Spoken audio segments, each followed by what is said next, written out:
ازيكم يا حبايبي؟ عاملين ايه؟ يا رب تكونوا بخير وفي احسن حال. وحشتوني جدا جدا من الفيديو اللي فات. النهاردة هنعمل مع بعض حاجة سهلة وسريعة جدا، فعلا مش هتاخد منك وقت خالص. هنعمل صينية بطاطس بالفراخ، حاجة خطيرة. تعال نشوف هنعمل ايه مع بعض وازاي. هنا معايا التوابل بتاعتي، هنزل بيها في بولة. بابريكا وكاري وفلفل اسود وملح ومكعب مرقة وربع كوباية زيت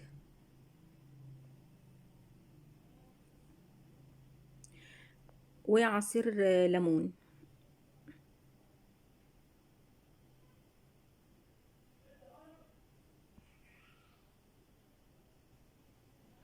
وهنا هنزل بمعلقتين كبار تبس رمان، وهقلبهم كويس قوي في التوابل بتاعتي.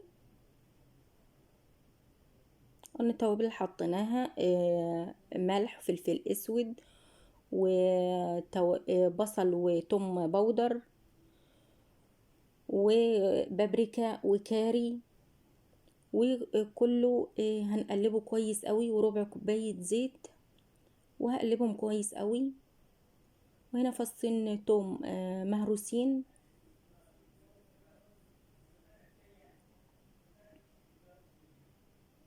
هقلبهم كويس قوي علشان هتبل بيهم الفراخ بتاعتي.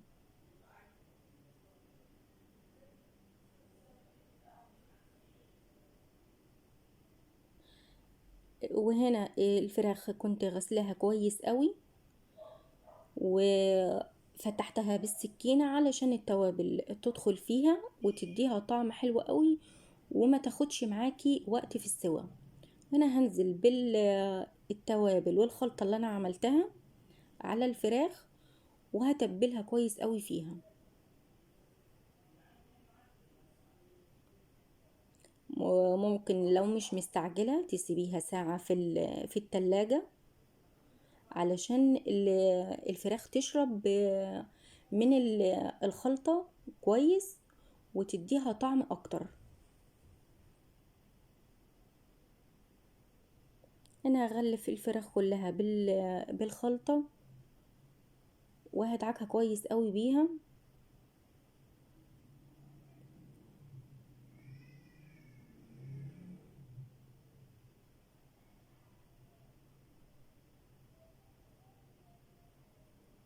بصي مش هتاخد منك وقت خالص.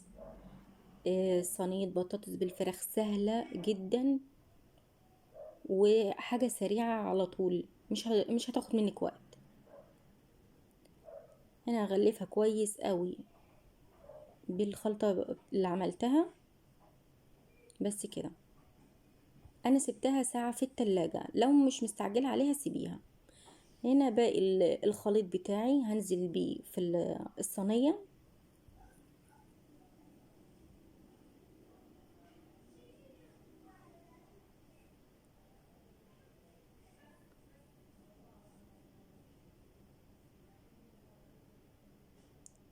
وهنا كنت مقطعة البطاطس شرايح وغسلاها كويس قوي. هحط الخضار اللي انا هعمله في الصينية. هحط الخضار اللي انت عايزاه فيها. هفرد البطاطس، وبعد كده حطيت كوسة وشرايح بصل. انت حطي الخضار اللي انت حطاه عايزاه فيها. انا حطيت بطاطس وبصل وكوسة، كانت فعلا طعمها روعة. وبعد كده هحط الفراخ على الوش كده من فوق.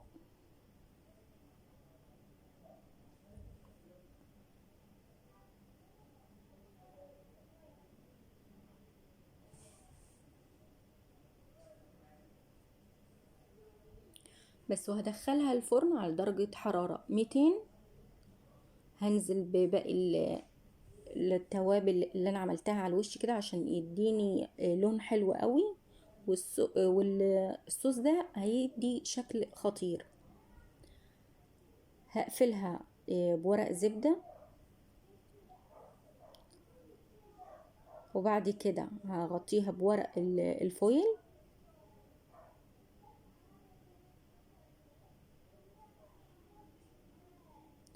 بس كده. وهدخلها على درجة حرارة 200 وهسيبها. هتاخد منك حوالي ساعة الا ربع او ساعة لو هتحطيها في الرف اللي في النص. بصي شكلها طلعت خطيرة.